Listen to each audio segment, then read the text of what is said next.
Hello दोस्तों, कैसे हो आप सभी। आज हम फिजिक्स का सबसे इम्पोर्टेंट टॉपिक या कह सकते हो कि बहुत ही इंपॉर्टेंट टॉपिक डिस्कस करेंगे जिसको हम बोलते हैं ऑप्टिक्स। और ऑप्टिक्स आपके एग्जाम के पॉइंट ऑफ व्यू से बहुत ज़्यादा इंपॉर्टेंट है। क्यों इंपॉर्टेंट है? क्योंकि अभी अगर आप देखेंगे टीजीटी, पीजीटी और जीआईएस या आपके एलटी ग्रेड के एग्जाम्स में ऑप्टिक्स से लगभग 8 से 10 क्वेश्चन आए हैं। तो समझ सकते हैं आप लोग ये कितना इंपॉर्टेंट होगा। और ये बहुत ही ज़्यादा इंपॉर्टेंट टॉपिक है। इसमें हम पढ़ेंगे आज के इस टॉपिक पर कि क्यों ऑप्टिक्स इंपॉर्टेंट है, इसमें क्या क्या चीज़ें हमें पढ़नी है और क्या क्या इंपॉर्टेंट पॉइंट्स इसमें आएंगे। तो हम यहाँ पर चल स्टार्ट करते हैं ऑप्टिक्स के बारे में। और ऑप्टिक्स को हम क्या बोलते हैं? हिंदी में प्रकाश की बोलते हैं। हम इसको हिंदी में बोलते हैं प्रकाश की। और ये आपकी जो क्लास रहेंगी बाइलिंगुअल रहेंगी, मतलब हिंदी और इंग्लिश दोनों में ये क्लासेस चलेंगी। तो आपके बाइलिंगुअल क्लासेस होंगी जिसमें हिंदी में भी हम पढ़ाएंगे और इंग्लिश में भी पढ़ाएंगे, या कह सकते हो इंग्लिश और हिंदी दोनों में क्लासेस कंटिन्यूस चलेंगी। ठीक, तो हम बात करते हैं ऑप्टिक्स की। एक्चुअल में ऑप्टिक्स जो है फिजिक्स की एक ब्रांच है, लेकिन हम इसमें पढ़ते क्या है एक्चुअल में? तो ऑप्टिक्स में जो हम पढ़ते हैं फिजिक्स में, इसमें लाइट के फिनोमिनास के बारे में पढ़ते हैं। मतलब कि लाइट से रिलेटेड जितने भी, प्रकाश से रिलेटेड जितने भी परिघटनाएं होती हैं हम उसके बारे में इसमें पढ़ते हैं। तो हम कह सकते हैं कि लाइट से रिलेटेड जितनी भी परिघटनाएं हैं, जो भी परिघटनाएं होती हैं, जो भी हम यूनिवर्स में अपना देखते हैं, जो भी हम देखते हैं, जैसे एग्जाम्पल के रूप में रिफ्लेक्शन हो गया, परावर्तन, जैसे हम मिरर में अपने चेहरे को देखते हैं, ठीक, या हम पानी में किसी वस्तु को देखते हैं, या हम किसी शीशे से के आर पार किसी वस्तु को देखते हैं। ये सभी जो परिघटनाएं होती हैं वो सब लाइट से रिलेटेड है। क्योंकि अगर लाइट ना हो, सपोज कर लो अंधेरा हो, इस पूरे इसी रूम में मान लो अंधेरा हो, तो ना आप हमें देख पाएंगे, तो इसका क्या रहेगा कि यहाँ पर अंधेरा रहेगा तो यहाँ पर लाइट ही नहीं है। तो इसमें हम ऑप्टिक्स की बात नहीं करेंगे। तो ऑप्टिक्स की बात कहाँ होती है? जहाँ पर लाइट होता है। तो लाइट से रिलेटेड जितनी भी फिनोमिना है, जितनी भी परिघटनाएं होंगी, उसे हम कहते हैं ऑप्टिक्स। तो सिंपल सा क्या डिफिनीशन बना कि जो ऑप्टिक्स होता है उसमें हम प्रकाश से रिलेटेड परिघटनाओं के बारे में पढ़ते हैं। तो प्रकाश से रिलेटेड जितनी भी परिघटनाएं होंगी उसका जो ब्रांच है फिजिक्स का, उसी को हम बोलते हैं ऑप्टिक्स। तो इसी को हम बोलते हैं प्रकाश की। ठीक, तो अब हम बात करते हैं प्रकाश की में हमने क्या कहा? लाइट से रिलेटेड, यानी प्रकाश से रिलेटेड जो परिघटनाएं होती हैं उसके बारे में हम बात करते हैं। तो अब अगर हम बात करें कि जो प्रकाश से रिलेटेड जो भी परिघटनाएं हैं वो क्या है, लेकिन उससे पहले हम बात करेंगे कि एक्चुअल में लाइट क्या है, प्रकाश क्या है। तो हम बात करते हैं लाइट, जिसको हम बोलते हैं प्रकाश। ठीक, अब जैसे मैंने कहा कि आप लोग मुझे क्यों देख पा रहे हैं, क्योंकि यहां पर इस रूम में लाइट है। अगर मैंने कहा इस रूम की सारी लाइट ऑफ कर दिया जाए, एकदम अंधेरा कर दिया जाए, तो क्या देख पाओगे? हमें नहीं देख पाओगे। तो इसका मतलब लाइट क्या है? लाइट जो है हमें वस्तुओं को देखने में सहायता प्रदान करती है। मतलब with the help of light we can see the object. तो यहां पर क्या हुआ कि लाइट की मदद से हम क्या कर सकते हैं? वस्तुओं को देख सकते हैं। लाइट की मदद से क्या कर सकते हैं? वस्तुओं को देख सकते हैं।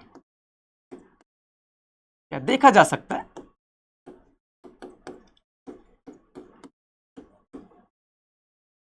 तो लाइट क्या करता है? लाइट जो है हमारे आंखों में एक सेंसेशन एक करता है, जिसकी वजह से हम वस्तुओं को देख पाते हैं। जैसे मैंने कहा आप लोग मुझे क्यों देख पा रहे हैं? क्योंकि हमारी बॉडी से लाइट इमिट हो रही है। तो लाइट इमिट होकर आपकी आंखों पर जा रही है, फिर आपकी आंखों में इमेज बन रही है, जिसकी वजह से आप मुझे देख पा रहे हैं। तो यहाँ पर लाइट जो है हमें वस्तुओं को देखने में क्या करती है? सहायता प्रदान करती है।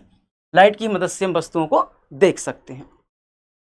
तो यहाँ पर हम थोड़ा सा चलते हैं लाइट के हिस्ट्री के बारे में। आखिर जो लाइट है उसकी हिस्ट्री क्या है, थोड़ा सा इसके बारे में हम जानेंगे कि आखिर ये चीज़ें चालू कहाँ से हुई, आखिर लाइट क्या है। यहाँ पर तो हमें एक चीज़ पता चल गई कि लाइट हमें वस्तुओं को देखने में सहायता प्रदान करता है। क्या बस इतना ही है लाइट, कि उसके अलावा भी कुछ है? हम इसके बारे में बात करने वाले हैं कि आखिर में जो हम वस्तुओं को देख रहे हैं, क्या बस इसी के नाम ही लाइट है कि लाइट हमें वस्तुओं को देखने में सहायता प्रदान करती है? उसके अलावा क्या चीज़ें हैं हम यहाँ पर बात करते हैं। तो अब बात करते हैं हम लगभग 1600 में जब बात करते हैं न्यूटन की। तो न्यूटन ने क्या बताया था? न्यूटन ने कहा था कि जो लाइट है वो छोटे छोटे कणों से मिलकर बनी है, और उसी को हम बोलते हैं न्यूटन का कणिका सिद्धांत, या कहते हैं कार्पस्कुलर थ्योरी ऑफ न्यूटन। तो न्यूटन ने क्या बताया कि लाइट जो है छोटे छोटे कणों से मिलकर बनी है, जिसे उन्होंने कणिकाएं बोला था, या कह सकते हैं उन्होंने उसको कार्पस्कुलर बोला था। तो लाइट क्या बताया उन्होंने? छोटे छोटे कणों से मिलकर बनी है। और उसी के माध्यम से उन्होंने बताया, डिफिनीशंस दी रिफ्लेक्शंस की, जिसको हम बोलते हैं परावर्तन। आगे हम इनके बारे में भी डिस्कस करेंगे क्या होते हैं, कि रिफ्लेक्शंस क्या है, परावर्तन क्या है। तो अभी हम सिर्फ लाइट की डिस्कस कर रहे हैं। तो न्यूटन ने क्या बताया कि लाइट जो है छोटे छोटे कणों से मिलकर बनी है, जिन्हें हम कणिकाएं कहते हैं। और न्यूटन ने अपना थ्योरी दिया कॉर्पस्कुलर थ्योरी ऑफ न्यूटन्स, यानी कह सकते हैं न्यूटन के कणिकाओं का सिद्धांत। इनके बारे में हम डिस्कस करेंगे आगे डिटेल्ड में, लेकिन अभी यहाँ पर मैं बेसिक बता रहा हूँ कि आखिर वो हैं क्या। अब यहाँ पर हम बात करते हैं, न्यूटन ने बताया, न्यूटन की बातें लगातार चलती गई कुछ समय तक, कह सकते हो लगभग 200 ईयर्स तक ये बातें मान गई, हाँ कि लाइट छोटे छोटे कणों से मिलकर बना है। लेकिन फिर आते हैं दूसरे साइंटिस्ट जिसको हम बोलते हैं हाइगेंस। हाइगेंस ने बताया कि नहीं, जो हमारे लाइट है वो कण नहीं, वो कणों से मिलकर नहीं बने हैं। लाइट जो एक तरह का वेव है, तरंग है।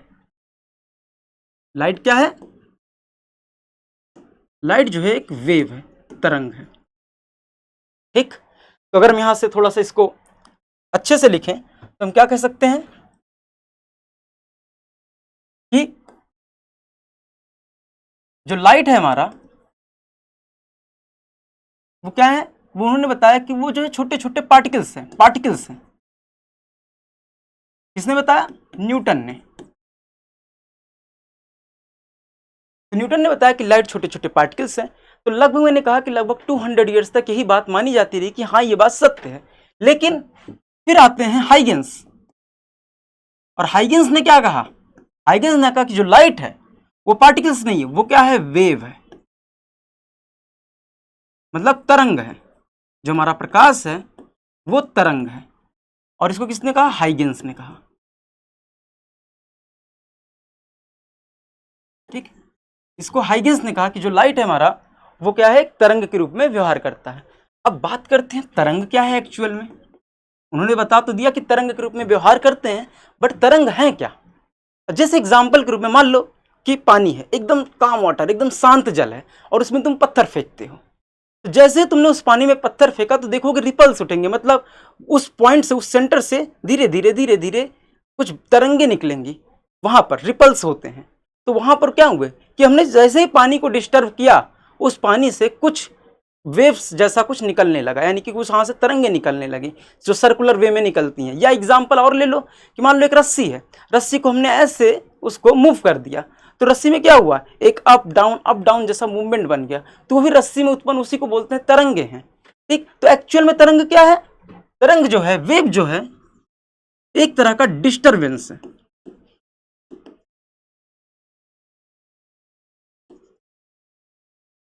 किसमें? माध्यम में, यानी कि जैसे पानी एक माध्यम हुआ, रस्सी हमारी एक माध्यम हुई। तो ये वेव क्या है? एक तरह का डिस्टरबेंस है हमारा, कि अगर हम किसी भी चीज में डिस्टरबेंस क्रिएट करेंगे तो क्या होगा?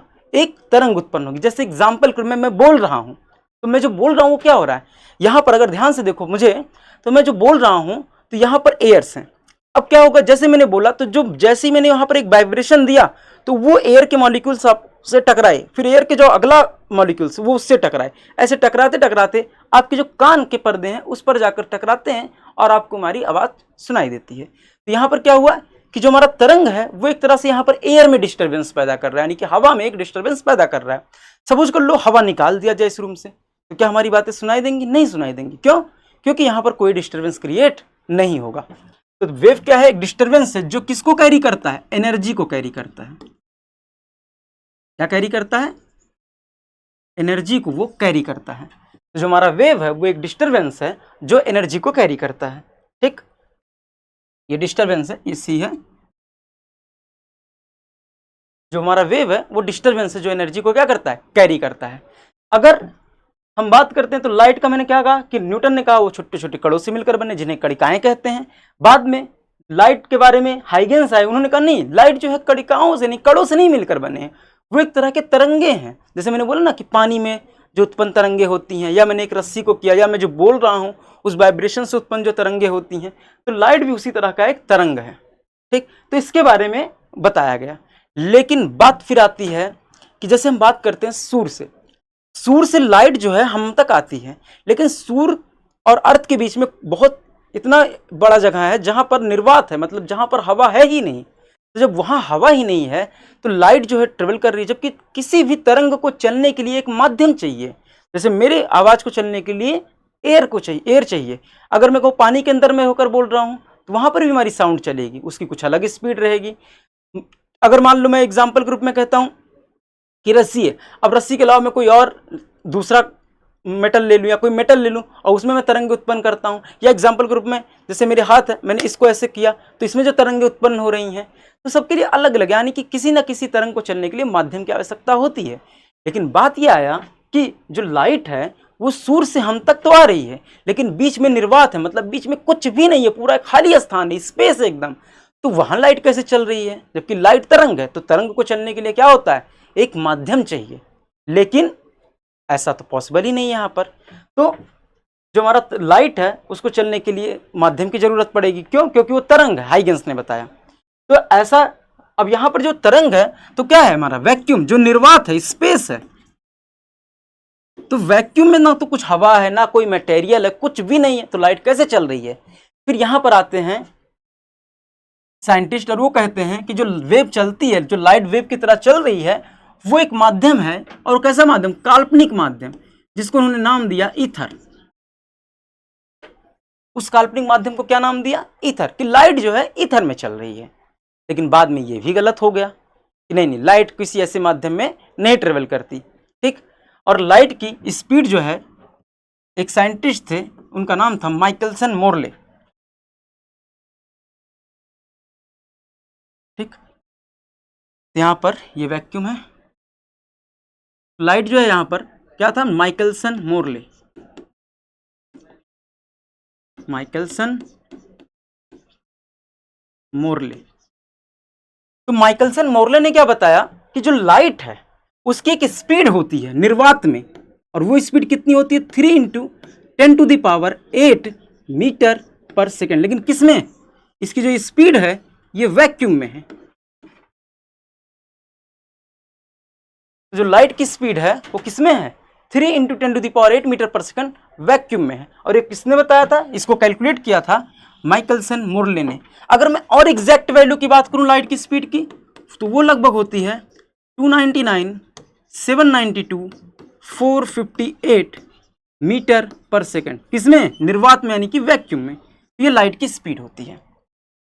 माइकलसन मोरले ने बताया। उन्होंने ये भी बताया कि कोई ऐसा माध्यम एग्जिस्ट नहीं करता जिसमें वो लाइट चल रही है, यानी कि निर्वात ही है, वहां कोई माध्यम नहीं है, कोई काल्पनिक माध्यम जो ईथर बोला गया था वो भी नहीं है। तो फिर यहाँ पर तो लाइट एक्चुअल में तरंग के रूप में चल तो रही है, तो आखिर चल कैसे रही है?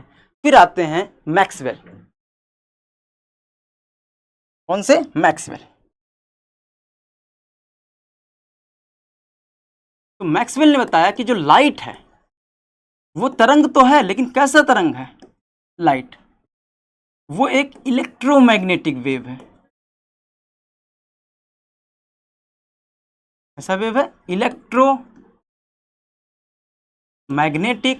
तरंग।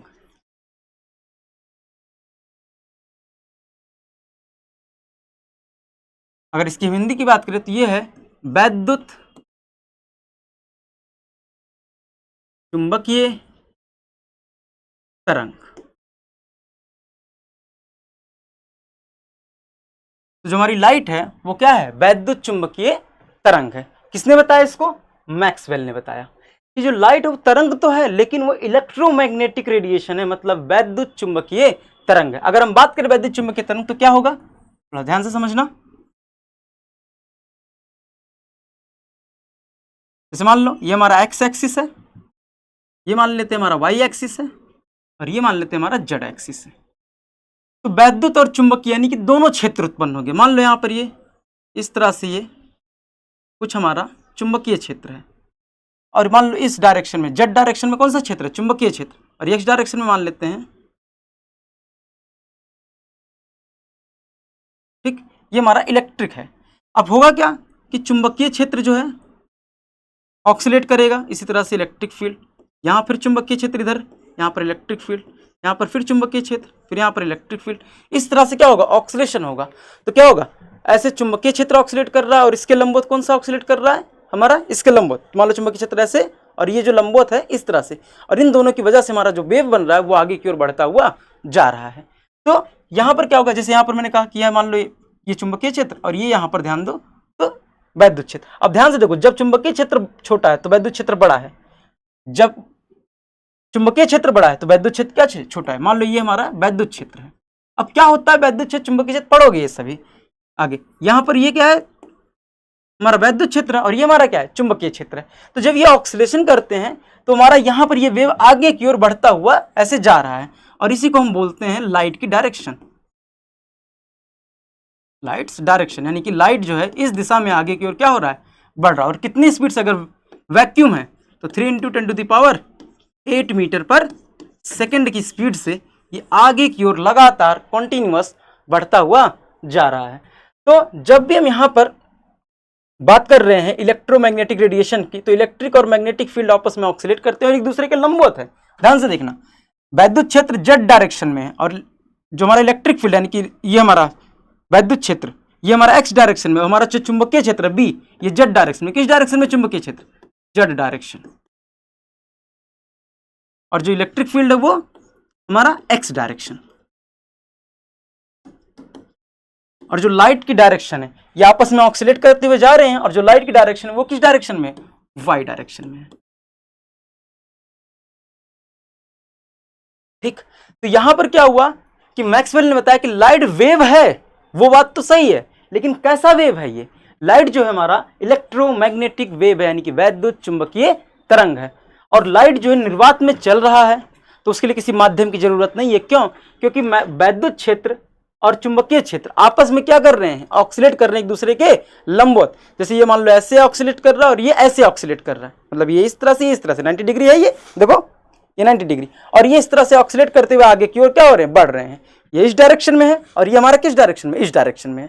और ये क्या है, ये ऐसे चल रहा है और ये ऐसे मूव कर रहा है, और आपस में ऐसे ऐसे करते हुए आगे की ओर कंटिन्यूअस क्या होते जा रहे हैं, बढ़ते जा रहे हैं। तो यहाँ पर मैंने कहा कि मैक्सवेल जो उन्होंने बताया लाइट जो इलेक्ट्रोमैग्नेटिक वेव है, तो इसके ऑक्सीलेशन की वजह से निर्वात में भी चल सकता है, इसके लिए इसलिए माध्यम की कोई जरूरत नहीं है। तो ये हमें पता चल गया कि लाइट जो है इलेक्ट्रोमैग्नेटिक वेव है, और इस वेव को चलने के लिए हमें किसी माध्यम की जरूरत नहीं है, जबकि और वेव जो होते हैं उनको चलने के लिए माध्यम की जरूरत होती है। तो ऐसे तरंगे जिनको चलने के लिए एक माध्यम चाहिए, जैसे मैंने बोला मैं जो बोल रहा हूं उसको चलने के लिए एयर चाहिए, मैं पानी के अंदर बोलूंगा तो पानी का एक माध्यम हो जाएगा, लेकिन अगर मैं निर्वात में बोलूं तो नहीं चल पाएगा, मेरी आवाज भी नहीं सुनाई पड़ेगी जब तुम मेरे पास भी खड़े होगे, तो वो मेरी आवाज तुम तक जाएगी ही नहीं, क्योंकि वहां पर माध्यम ही नहीं है कोई। मैंने बोला ना कि साउंड कैसे सुनाई देता है, यहां पर मैं बोल रहा हूं, ये आपस में एक दूसरे से टकराते हैं, टकराते टकराते फिर तुम्हारे कान के पर्दे पर मेरी आवाज जाती है और तुम्हें वो सुनाई दे रहा है। लेकिन अगर ऐसा नहीं है, तो यहाँ पर अगर हम बात करें लाइट की, तो लाइट जो है उसको चलने के लिए किसी माध्यम की जरूरत नहीं है, वो निर्वात में भी आसानी से चल सकता है। तो जो उन्होंने बताया था साइंटिस्टों ने कि लाइट को चलने के लिए एक ईथर माध्यम की जरूरत है, तो वो गलत हो गया, यानी कि कोई माध्यम नहीं चाहिए, लाइट निर्वात में भी आसानी से चल सकता है। और वो किसने बताया, मैक्सवेल ने। तो मैक्सवेल ने कहा कि लाइट जो है इलेक्ट्रोमैग्नेटिक वेव है जो निर्वात में भी चल सकता है। निर्वात में लाइट की स्पीड कितनी होगी, 3 × 10⁸ मीटर पर सेकंड। और मैंने कहा अगर इसका एग्जैक्ट वैल्यू तो कितना था, वो 299, 792, 458 मीटर पर सेकंड। ये भी एग्जैक्ट वैल्यू भी याद करना, कभी कभी एग्जाम में 5 डिजिट तक देकर क्वेश्चन पूछ सकते हैं कि क्या इसकी एग्जैक्ट वैल्यू होगी लाइट की, तो कभी कभी ये ना देकर डायरेक्ट ऐसे भी एक छोटा सा टीजीटी में एग्जाम में पूछ सकते हैं। तो ये हमारा हो गया, मैक्सवेल ने बताया।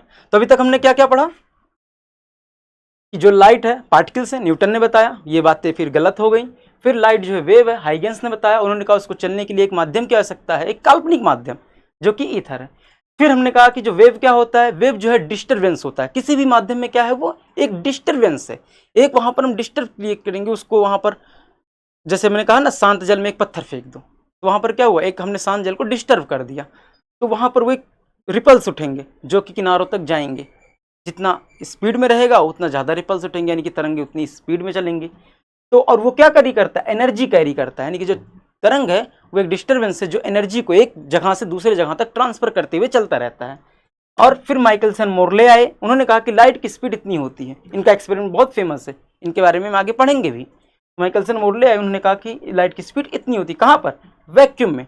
अब वैक्यूम या कह सकते हो एयर में भी लगभग वही है, वैक्यूम या एयर भी कह सकते हो कि हाँ एयर में भी लगभग वही स्पीड है, थोड़ा बहुत फर्क होता है लेकिन लगभग वही स्पीड है।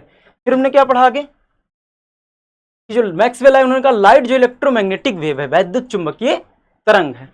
और ये इस तरह से, यानी कि चुंबकीय क्षेत्र और इलेक्ट्रिक फील्ड आपस में, मैंने क्या बताया कि ऐसे ऑक्सीलेट कर रहा है, ये ऐसे ऑक्सीलेट कर रहा है, और ऐसे ऑक्सीलेट करते हुए आगे की ओर लाइट बढ़ रही है, और वही लाइट की स्पीड कितनी हो जाती है, 3 × 10⁸ मीटर पर सेकेंड, और वही हमारी लाइट की स्पीड यही इतनी होती है। तो मैक्सवेल ने इसको बताया। तो अभी भी यहाँ पर ये पूरी बातें नहीं कंप्लीट हुई, क्योंकि यहाँ पर क्या पता चल गया कि लाइट जो है एक वेव है। फिर आते हैं आइंस्टाइन और प्लैंक। यहाँ पर आते हैं प्लैंक एंड आइंस्टीन।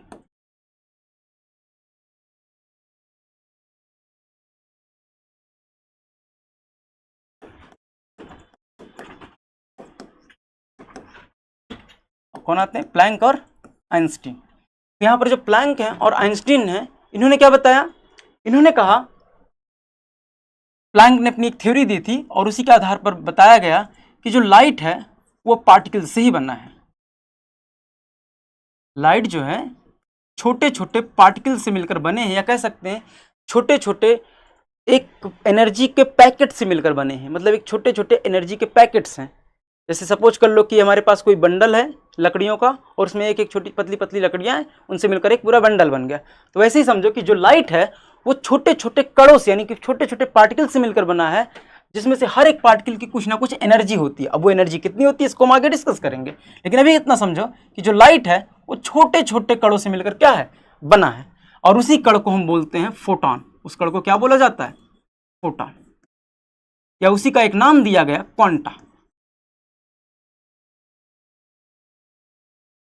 तो लाइट जो है छोटे छोटे कणों से मिलकर बनी है, कह सकते हैं छोटे छोटे एनर्जी के पैकेट से मिलकर बनी है, और उसमें से हर एक पार्टिकल को एक नाम दिया गया, और उस नाम को बोलते हैं फोटॉन, या उसको क्या बोलते हैं हम लोग, क्वांटा बोलते हैं। ठीक, क्या बोलते हैं उसको, क्वांटा। तो फोटॉन या क्वांटा कहते हैं, और हर एक फोटॉन की एक एनर्जी होती है। अब वो एनर्जी क्या है अभी हम आगे डिस्कस करेंगे। तो यहाँ पर लाइट के बारे में क्लियर हो गया कि लाइट जो है न्यूटन ने बताया पार्टिकल्स हैं, और उन्होंने ये नहीं बताया था कि पार्टिकल्स जो हैं वो उनकी कुछ एनर्जी होगी, उन्होंने सिर्फ कहा था पार्टिकल से बने हैं। लेकिन आइंस्टाइन ने बताया, या कह सकते हो प्लैंक ने बताया, कि जो पार्टिकल्स तो बने हैं, लेकिन उन पार्टिकल्स में जो नाम है उनको हमने एक नाम दिया, और हर एक फोटॉन की कुछ एनर्जी होती है, यानी हर एक फोटॉन की कुछ ऊर्जा होती है, और उसी के अकॉर्डिंग ये हमारा पता चला कि लाइट जो है एक पार्टिकल से बना है। और इसके अलावा बहुत सारे एक्सपेरिमेंट भी हुए कि जिससे पता चलता है कि लाइट जो है पार्टिकल से बना है। बट अभी भी बात यहीं पर नहीं रुकती है। अब आती है कि लाइट जो है, हमने पढ़ा कि लाइट में जो है वेव भी है, और जो लाइट हमारा है वो क्या है, पार्टिकल भी है।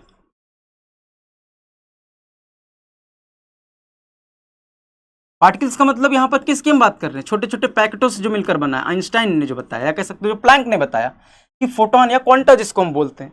तो लाइट जो है तरंग भी है, और जो लाइट जो है वो कण भी है, मतलब वो तरंग भी है, और जो लाइट है उसमें कणों की भी प्रकृति है, वो कण भी है, पार्टिकल्स से बना है, कणों की भी उसमें प्रकृति है। तो लाइट में दोनों प्रकृतियां पाई जाती हैं। लाइट जो है, लाइट है ये, लाइट जो है वो तरंगों की तरह भी व्यवहार कर रही है, और जो लाइट है वो कणों की तरह भी व्यवहार कर रही है। तो यहां से आगे फिर जाकर साइंटिस्टों ने कहा कि लाइट जो है डुअल नेचर शो करती है। कैसा नेचर, डुअल नेचर, मतलब इसको हिंदी में बोलते हैं दैत्वी प्रकृति। दैत्वी प्रकृति। तो लाइट जो है हमारा दैत्वी प्रकृति दिखाता है, मतलब उसमें डुअल नेचर है, तरंग का, कण का। कौन सा नेचर कब यूज होगा ये पता भी नहीं है, लाइट को भी नहीं पता। ये तब पता चलता जब हम उस एक्सपेरिमेंट को करते हैं, उस प्रयोग को करते हैं। तो लाइट जो है जहां पर जरूरत होती है अपने तरंग प्रकृति को यूज कर लेती है, जहां पर जरूरत होती है कण के प्रकृति को यूज कर लेती है। तो लाइट जो है डुअल नेचर शो करती है। इतना आई थिंक क्लियर हो गया होगा कि लाइट जो है डुअल नेचर शो करती है। तो क्या क्या हुआ, लाइट जो है इलेक्ट्रोमैग्नेटिक वेव भी है, और लाइट जो है हमारा क्या है, पार्टिकल्स भी है। ठीक, तो ये डुअल नेचर शो कर रही है। तो हमें यहां से अगर हम ओवरऑल समराइज करें तो हमें क्या पता चला पूरा लाइट के बारे में। जो बेसिक बात हमें पता चली, पहला कि लाइट जो है एक इलेक्ट्रोमैग्नेटिक वेव है, इलेक्ट्रोमैग्नेटिक वेव, वैद्युत चुंबकीय तरंग। मैं लिख दे रहा हूं इसकी हिंदी, वैद्युत चुंबकीय तरंग। दूसरा हमें क्या पता चला कि लाइट जो है पार्टिकल्स भी हैं, और वो किससे बने होते हैं, छोटे छोटे एनर्जी के पैकेटों से, जिन्हें हम क्या कहते हैं, फोटॉन्स कहते हैं, या इसी को हम क्या बोलते हैं, क्वांटा बोलते हैं। फोटॉन्स या क्वांटा, हिंदी और इंग्लिश में दोनों में सेम प्रोनाउंस करते हैं।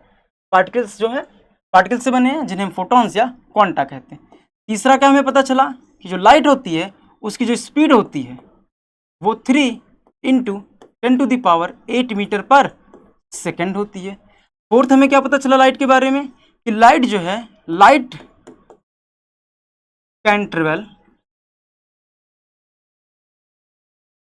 इन वैक्यूम, मतलब लाइट जो है निर्वात में भी ट्रेवल कर सकती है, और ये स्पीड किस में है, वैक्यूम में है।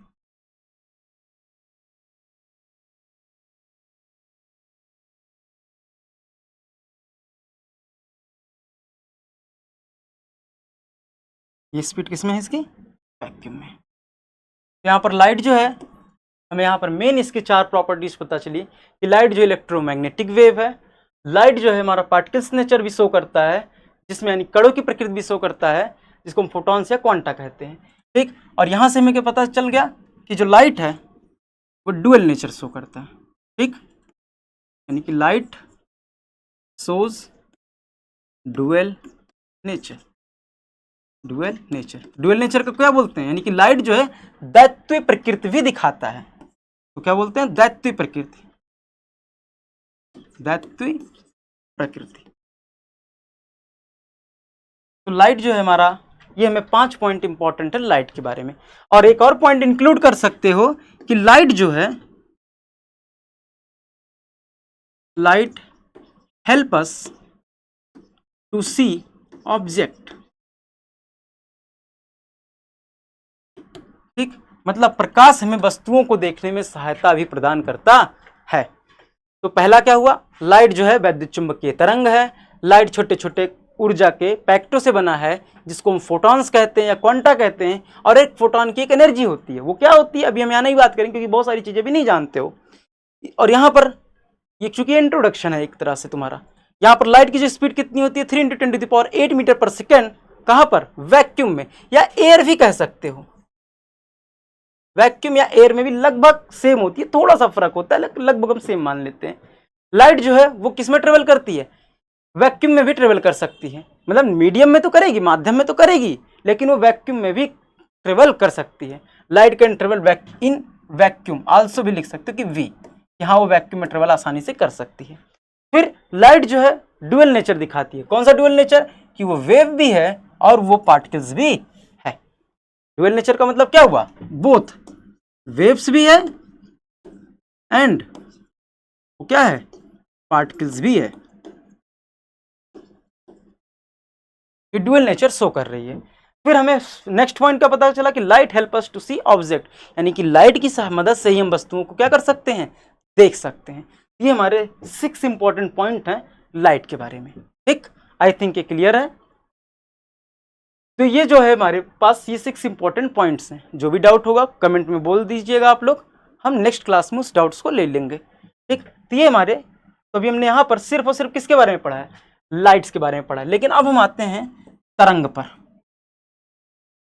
इस पर तरंग। तो तरंग की कुछ प्रॉपर्टीज हैं, कुछ बेसिक प्रॉपर्टीज, उन बेसिक प्रॉपर्टीज को हम पहले जान लेते हैं, क्योंकि ये अक्सर बार बार यूज होंगे एग्जाम, मतलब जो भी एग्जाम के पॉइंट ऑफ व्यू से प्रॉब्लम्स भी आते हैं, या जो भी हम आगे डिफिनीशंस नए पढ़ेंगे, उन सब में कुछ तरंगों के बारे में बात होंगी। तो हम कुछ बेसिक डिफिनीशंस जान लेते हैं। जैसे तरंग की एक टॉपिक होता है जिसको हम बोलते हैं तरंग दैर्ध्य, वेवलेंथ, वो क्या है।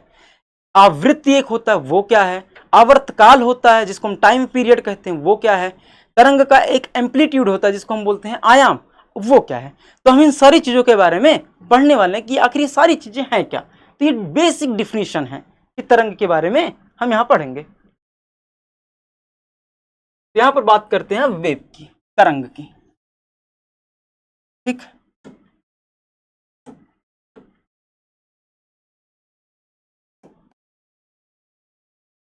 यहां हम बात करने वाले हैं किसकी? तरंग की। तो तरंग क्या है, इसकी कुछ बेसिक डिफिनीशन। तो हमने तरंग के बारे में बात बता ही दिया है। तरंग क्या है? डिस्टरबेंस है जो क्या करता है? एनर्जी को कैरी करता है। किसी भी माध्यम में उत्पन्न जो हमारा डिस्टरबेंस है वो तरंगी है, और वो क्या करता है? एनर्जी को कैरी करते हुए जाता है। अब अगर हम बात करते हैं तरंग की कुछ बेसिक डिफिनेशन, तो हम एक सिंपल सा तरंग लेते हैं, साइनोसोइडल तरंग, यानी साइनोसोइडल वेव, मतलब जो साइन के रूप में हो, साइन थीटा कॉस थीटा वही वाला, उसके रूप में हो। यहां पर हमारे पास ये मान लो एक तरंग है जिस तरह से जा रहा है, सेम है, साइज डिफरेंट हो गया। एक मिनट, थोड़ा सा साइज को सेम रखते हैं। यहां से ये कुछ इस तरह से, ठीक, अब लगभग सेम ही है। मान लेते हैं ये हमारा एक तरंग है। ठीक, अब ये एक इस तरह को ऐसे मान सकते हो, जो मैं बोल रहा हूँ वो भी ले सकते हो, या एग्जाम्पल को मैं एक रस्सी ले लो और रस्सी को ऐसे क्या करो? ऑक्सीलेट करो, अपनी जगह पर खड़े रहो और ऐसे ऐसे ऐसे ऐसे उसको ऑक्सीलेट करो, तो एक क्या बनेगा? एक साइनोसोइडल वेव बन जाएगी। वही हमारा क्या है? एक यहाँ पर तरंग है। अब यहाँ पर तरंग में कुछ बेसिक डिफिनीशंस हैं, उसको बात करते हैं। तो अगर हम एक एग्जाम्पल की बात करें, जैसे मान लो फैन मूव कर रहा है। अब फैन जो है मान लो इस जगह से चला, ऐसे मूव करते हुए पुनः उसी जगह पर आ गया। ठीक, या जो हम झूला झूलते हैं एग्जाम्पल के रूप में, उसको ले लो कि एक जगह बैठे फिर वहाँ से चलते हुए पुनः उसी जगह पर आ गए। या एग्जाम्पल में घड़ी ले लेते हैं, घड़ी की जो सेकंड वाली सुई मूव करती है, मान लो 12 पर है और फिर वहाँ से चलते चलते पुनः 12 पर आ गई, तो कहेंगे ना कि हाँ इसका एक चक्कर पूरा हो गया, तो उसको हम बोलते हैं साइकिल। अब यहाँ पर अगर ध्यान से देखो, ये जो कण है, मान लो यहाँ पर कोई कण है, अब ये कण, मान लो यहाँ पर एक कोई कण है, अब ये कण इस पथ को फॉलो कर रहा है, यानी कि ये वेव है, ये तरंग है, और इस तरंग पर ये कण है, इसको फॉलो कर रहा है। अब ये कण जो है यहाँ पर जब इस पॉइंट पर आया, इस पॉइंट पर, ठीक, तो ध्यान से देखो, यहाँ से इसकी जो दूरी थी कुछ थी कुछ थी कुछ थी कुछ थी, लेकिन दूरी धीरे धीरे क्या हो रही? बढ़ती जा रही। इस पॉइंट पर इसकी दूरी मैक्सिमम हो गई, अधिकतम। फिर देखो इसकी दूरी लगातार धीरे धीरे धीरे धीरे धीरे धीरे कम होती जाएगी, फिर नीचे की ओर आएंगे, फिर इस पॉइंट पर फिर इसकी दूरी अधिकतम हो गई। फिर यहाँ से जाते जाते मान लो ये दूरी ए है, फिर यहाँ पर दूरी अधिकतम हो गई। तो यहाँ पर जो इसकी दूरी जो अधिकतम हो रही है, इसका मतलब है कि कोई कण जो है अगर गति कर रहा है, तो जिस पॉइंट पर उसकी दूरी अधिकतम होती है, यानी कि जहाँ पर उसकी दूरी अधिकतम हो जाती है, उसको हम क्या कहते हैं? उसका एम्पलीट्यूड कहते हैं, यानी कि मैक्सिमम जहाँ पर वो अधिकतम जो विस्थापित होता है, एम्पलीट्यूड। फॉर एग्जाम्पल, जैसे मैंने कहा कि एक रस्सी ले लो और रस्सी से कोई ऑब्जेक्ट बांध दो, एक पतली रस्सी ले लो, बांध दो, और फिर उसको ऐसे यहाँ से छोड़ो, यहाँ से छोड़े ऐसे जाएगा, फिर इधर जाएगा, फिर यहाँ से आएगा, फिर यहाँ से आएगा, तो एक तरफ या दूसरी तरफ अधिकतम कुछ दूरी तक जाएगा, फिर वापस आएगा। तो जो अधिकतम वो दूरी विस्थापित हो रहा है, उसी अधिकतम दूरी को हम क्या कहते हैं? एम्पलीट्यूड कहते हैं। और ये इसको हिंदी में हम बोलते हैं आयाम। क्या बोलते हैं इसको? आयाम कहते हैं। और अगर यहां से देखो, जैसे जैसे ये जा रहा है, अगर हम ऊपर वाले हिस्से को पॉजिटिव ले लें, ऊपर के हिस्से को कैसा ले लें? पॉजिटिव। नीचे का जो हिस्सा है उसको अगर हम निगेटिव ले लें, तो जो ऊपर का हिस्सा पॉजिटिव है, तो जैसे जैसे जा रहा है, तो जिस अधिकतम पॉइंट पर यहाँ पर जो है, यहाँ पर इसका क्या हुआ? ये मैक्सिमम हो गया। तो इस जो ये अधिकतम हमारा पॉइंट है, इसको हम लोग बोलते हैं क्रेस्ट। हिंदी में क्या बोलते हैं इसको? श्रृंग। और जो ये इसी तरह से जो नीचे का निगेटिव वाला हिस्सा जो पॉइंट है, उसको हम क्या बोलते हैं? गर्त। इसको हम क्या बोलते हैं? गर्त बोलते हैं। या इसको ट्रफ बोलते हैं, इंग्लिश में क्या बोलते हैं? ट्रफ। ये हमारा क्रेस्ट हो गया और ये हमारा क्या हो गया? ट्रफ हो गया। फिर ये अब जो पार्टिकल है चलते हुए फिर यहाँ से ऐसे जा रहा है, फिर जा रहा है, फिर यहाँ पर मैक्सिमम पहुंचा, फिर क्रेस्ट, फिर इसी तरह से आगे जाते हुए आगे बढ़ते हुए जाएगा। यहाँ पर ये हमारा गर्त हो गया, ये हमारा क्या हो गया? ट्रफ हो गया। अब ये जो है क्रेस्ट है और ये हमारा ट्रफ है, फिर उसी तरह से ये भी हमारा क्या है? क्रेस्ट ही है, यानी कि श्रृंग है। तो अगर हम बात करते हैं जो पार्टिकल्स है, जहां पर हम देखना चालू करें, अगर यहां से देखो ध्यान से, इस पॉइंट पर पार्टिकल यहां से चला, चलते चलते चलते चलते यहाँ मैक्सिमम पहुंचा, फिर यहाँ पर आया, इस पॉइंट पर पहुंचा, फिर इस पॉइंट से यहाँ आया, फिर यहाँ आया। अब अगर यहाँ पर देखो, तो जिस पोजीशन से यहाँ चला था पुनः उसी पोजीशन पर ही वापस लौट गया। तो हम कहते हैं कि हाँ इसका एक साइकिल पूरा हो गया, एक चक्कर क्या हो गया, पूरा हो गया। ऐसे समझो, जैसे मैंने कहा घड़ी की जो सुई है सेकंड की वो उस पॉइंट 12 पर है, अब उस पॉइंट से चली वो, अब वहां से वो चलते चलते चलते चलते पुनः क्या आ गई, उसी 12 वाले पॉइंट पर आ गई। तो क्या होगी, उसका एक साइकिल या एक चक्कर क्या हो गया, पूरा हो गया। अब उस एक चक्कर को पूरा करने में वो कितनी दूरी चली। उसी तरह से यहां पर अगर हम बात कर लें, कोई दो कॉन्सिक्यूटिव पॉइंट्स ले लें, जैसे ये और ये पॉइंट है, ठीक। चाहे अगर हम थोड़ा सा इसको और कर लें एग्जाम्पल के रूप में, ऐसे कर लेते हैं, दूसरा कलर ले लें, ये एक पॉइंट हमारे पास,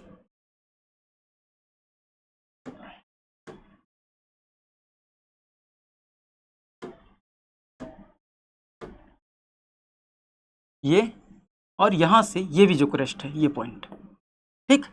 तो किन्हीं दो कॉन्सिक्यूटिव सिमिलर पॉइंट्स के बीच की, यानी कि लगातार आने वाले दो सिमिलर पॉइंट के बीच की जो डिस्टेंस होती है कोई भी तरंग की, उसी को हम क्या कहते हैं, वेवलेंथ कहते हैं। उसको उसका क्या कहते हैं, वेव लेंथ। या कह सकते हो कि एक साइकिल पूरा करने में वो कितना दूरी चल दिया। यहां से देखो, अगर इस पॉइंट से हम देखते हैं, इस पॉइंट से यहां से गया, फिर यहां गया, फिर यहां गया, देखो उसी सेम पोजीशन पर आ गया। यहां पर इस पॉइंट से चला और इस पॉइंट से चलते हुए इससे यहां आया, यहां आया, यहां आया, यहां आया, और फिर इसी पर्टिकुलर पॉइंट पर आ गया। तो हुआ क्या, जिस पॉइंट से चला था पूरा उसी सेम पोजीशन पर वो लौट आया। जैसे हमने बोला कि घड़ी की सुई चल रही है, 12 से चली, फिर उसी पर वापस आ गई, तो उसका एक चक्कर पूरा गया, सेम पॉइंट पर आ गई। तो अगर हम कह सकते हैं कि दो कॉन्सिक्यूटिव सिमिलर जो पॉइंट्स हैं, दो कॉन्सिक्यूटिव जो पॉइंट्स हैं, उनके बीच की जो डिस्टेंस होती है, कह सकते हो दो क्रेस्टों के बीच की जो डिस्टेंस होती है, उसी को हम क्या कहते हैं, वेवलेंथ कहते हैं, और इसको बोलते हैं तरंग दैर्ध्य।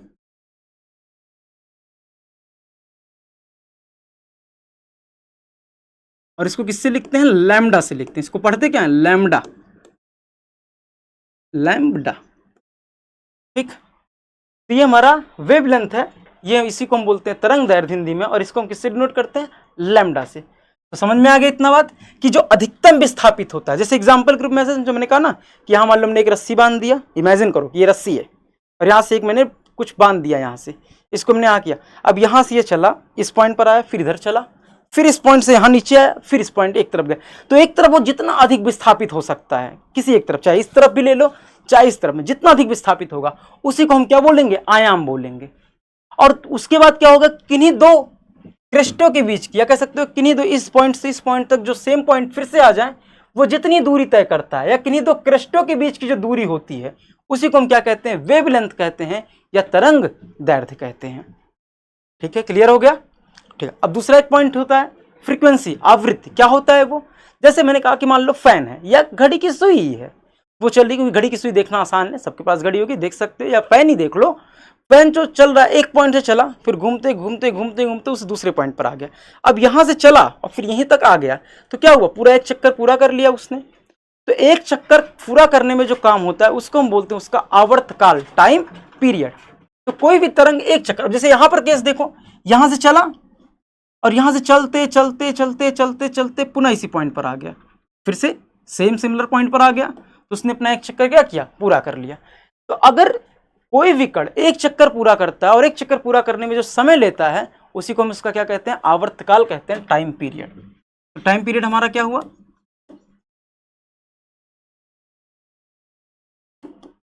टाइम टेकन टू कंप्लीट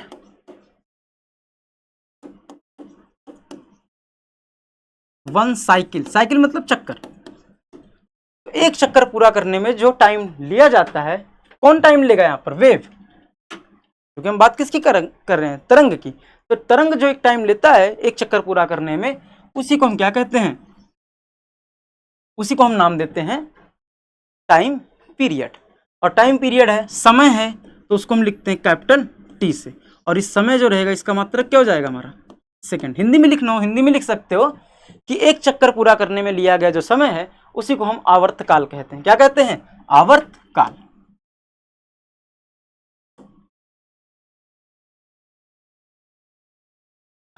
ठीक, अब ये हो गया हमारा। अब अगर हम बात करते हैं, ये तो आवर्तकाल हो गया, फिर हम बात करते हैं फ्रीक्वेंसी की, इसकी फ्रीक्वेंसी की। जिसको हम बोलते हैं आवृत्ति।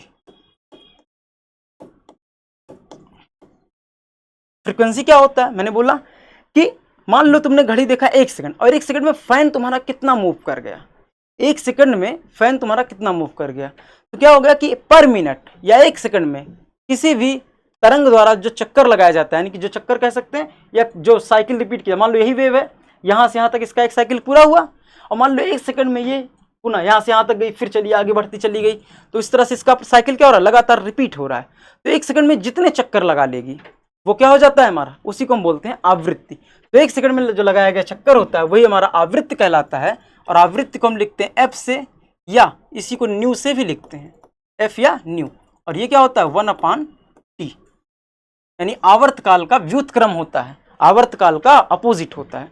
ये हमारा आवृत्ति कहलाता है। अब अगर ध्यान से देखो, समय का मात्रक क्या होगा, सेकंड, इसका मात्रक क्या हो जाएगा, सेकंड की पावर -1, या इसी को हम लोग बोलते हैं हर्ट्ज।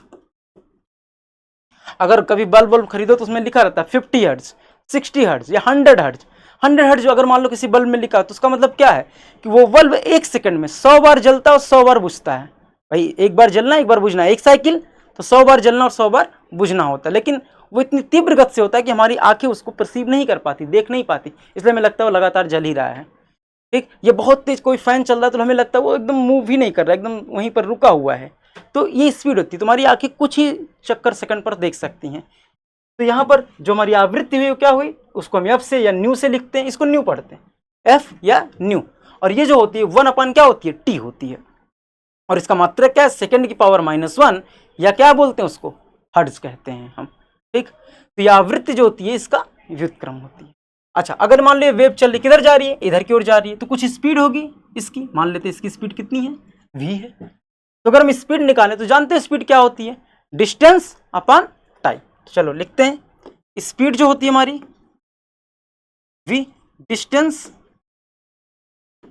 Upon time. डिस्टेंस हमारा क्या है यहाँ पर भाई, कितना, एक चक्कर जो हमारा पूरा कर रहा है, या कह सकते हैं कि एक साइकिल कितना दूरी तय कर रही है, लैम्डा, ये हो जाएगा लैम्डा। टाइम क्या हो गया, t, या v इक्वल टू क्या आ गया हमारा, लैम्डा अपॉन t। अगर हम इसको 1/t को बात देखें तो क्या लिखते हैं 1/t को, f। तो v इक्वल टू क्या लिख सकते हो, v इक्वल टू अगर हम लिखना चाहें तो लैम्डा इंटू 1/t, और 1/t को क्या लिख सकते हैं हम, f या न्यू। तो v इक्वल टू हो जाएगा f लैम्डा या न्यू लैम्डा, जैसा भी लिखना चाहो। अगर न्यू से लिखते हो फ्रीक्वेंसी को तो न्यू लैम्डा। ठीक, और देखते क्या इसकी यूनिट सही, यहाँ सही है भाई, लैम्डा की यूनिट क्या हो जाएगी, मीटर, दूरी है टाइम की, सेकंड, तो मीटर पर सेकंड। और जानते हैं वेग का ही मात्रक क्या है, स्पीड का या चाल का ही मात्रक होता है। तो ये किसकी चाल आ गई, तरंग की। तो तरंग की चाल का हमें फॉर्मूला क्या पता चल गया, v equal to f lambda या v equal to nu lambda. लेकिन हम यहाँ बात किसकी, ये वेव के बारे में हुआ। तो वेव के एक बेसिक चीजें हैं जिसमें से हमने क्या कहा, जो अधिकतम दूरी तय होती है, जैसे मैंने कहा पेंडुलम ले लो, इस तरफ से करो तो जितनी मैक्सिमम दूरी एक तरफ जाएगी वही उसका क्या कहलाएगा, आयाम, एम्पलीट्यूड। फिर दो क्रेस्टों के बीच में नहीं, दो सिमिलर पॉइंट, कोई भी दो सिमिलर, जैसे मान लो इस पॉइंट को ले लिए, अब फिर यहाँ से चलते चलते चलते चलते फिर ये पॉइंट आ गया, तो किन्हीं दो सिमिलर पॉइंट्स के बीच में जो डिस्टेंस होती है पूरे एक साइकिल में, उसी को हम क्या कहते हैं, वेवलेंथ कहते हैं, जिसको हम लैम्डा से डिनोट करते हैं। हिंदी में इसको क्या बोलते हैं, तरंग दैर्ध्य बोलते हैं। फिर टाइम पीरियड क्या हुआ हमारा, आवर्तकाल, कि एक चक्कर जो पूरा करने में लिया गया समय होता है, एक साइकिल। जैसे मैंने बोला कि फैन चल रहा है, एक साइकिल पूरा किया, ठीक, उस तरह से। तो तरंग चल रहा है तो तरंग अपने एक साइकिल को जब पूरा कर लेगा, क्योंकि उसके बाद पुनः उसी साइकिल को क्या करेगा, रिपीट। जैसे मैंने कहा ना कि अगर रस्सी से ऐसे ऐसे कर रहे हो तो मान लो तरंग जनरेट हुई, गई, फिर नई तरंग, सेम उसी तरंग क्या कर रही, उसी पैटर्न को रिपीट करती जा रही बार बार। तो ये हमारा एक साइकिल हो गया, और उसको हम क्या बोलते हैं, time taken to complete one cycle, एक चक्कर पूरा करने में लिया गया समय क्या कहलाता है, आवर्त काल। और फिर हमने बोला आवृत्ति, कि एक सेकंड में वो कितना चक्कर घूम जा रहा है, कितना चक्कर घूम जा रहा है, मतलब अपने पथ को कितनी बार वो रिपीट कर रहा है, तरंग में अपने पथ को कितनी बार वो क्या कर रहा है, रिपीट कर रहा है, यानी कि सेम पैटर्न को लगातार रिपीट कर। जैसे यहाँ पर ये पैटर्न है इस तरह से कुछ मान लो, तो फिर बार बार वही पैटर्न क्या होता जा रहा है, रिपीट होता जा रहा है इस तरह से। तो ये हमारा क्या हो जाएगा, जैसे मान लो ये है, यहाँ से चला, यहाँ पर आया, फिर यहाँ से गया, ये एक पैटर्न यहाँ से हो गया कंप्लीट, अब फिर यही पैटर्न यहाँ से फिर चलेगा, फिर रिपीट होगा लगातार, इस तरह से जो रिपीट होता जाएगा तो उसी को क्या कहते हैं, ये लगातार अपने पैटर्न को रिपीट कर, तो 1 सेकंड में कितना रिपीट हो जाएगा, तो 1 सेकंड में वो जितना रिपीट करेगा उसी को हम क्या बोलते हैं, फ्रीक्वेंसी या आवृत्ति कहते हैं। इसको न्यू या एफ से डिनोट करते हैं और ये होता है 1/T। और यहाँ से हमने स्पीड निकाल लिया तो v is equal to lambda upon T या एफ लैम्डा हो गया। तो आई थिंक क्लियर है इतना कि एम्पलीट्यूड क्या होता है, लैम्डा यानी तरंग दैर्ध्य क्या होती है, वेव की तरंग की कितनी स्पीड से तरंग चल रहा है, उसका आवर्तकाल क्या है, उसकी फ्रीक्वेंसी क्या है। ये आई थिंक इतना टॉपिक क्लियर है। ठीक, अब हम चूंकि लाइट की बात कर रहे हैं, लाइट भी एक तरह का क्या है, इलेक्ट्रोमैग्नेटिक वेव है। तो लाइट भी अगर मान लो वैक्यूम में चल रही है, मान लो लाइट कहाँ चल रही है, वैक्यूम में, मान लो लाइट हमारी जो है वैक्यूम में चल रही है,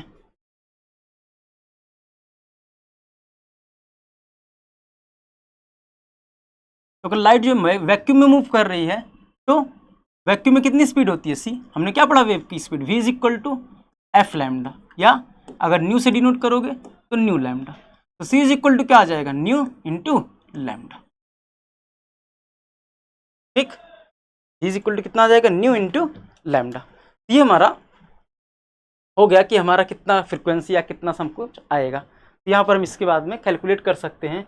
अगर किसी दूसरे माध्यम में होगा तो हम इस फॉर्मूले को यूज कर सकते हैं,